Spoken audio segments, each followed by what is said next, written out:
আসসালামু আলাইকুম। রাত ৫টা ১০ মিনিটের খবরে সবাইকে আমন্ত্রণ।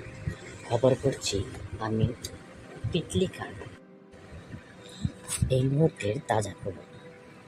ঢাকা হতে ব্রাহ্মণবাড়িয়াগামী একটি বাস তার উল্টো দিক থেকে আসা একটি পিঁপড়ের সঙ্গে ধাক্কা লেগে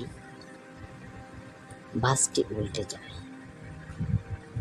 বাসটি অক্ষত থাকলেও বাসের যাত্রী সাধারণ আহত অবস্থায় ঢাকা মেডিকেল কলেজ হাসপাতালে ভর্তি রয়েছে, কিন্তু পিঁপড়াটি এখনো অক্ষত রয়েছে।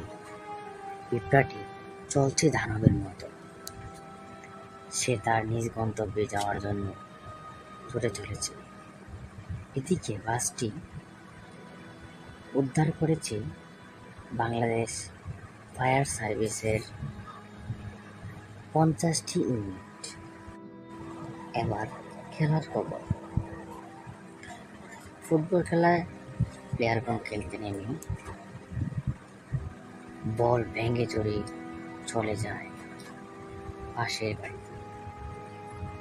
সেই বলটিকে আহত অবস্থায় উদ্ধার করেছে ফায়ার সার্ভিস। সেখান থেকে বলটিকে চিকিৎসার জন্য নেওয়া হয়েছে একটি দোকানে। দোকানের মিস্ত্রি দেখে বলছে বলটিকে আর বাঁচানো গেল না। আজকের মতো এই পর্যন্ত। পরবর্তী খবর দেখার জন্য সকলকে আমন্ত্রণ জানাচ্ছি।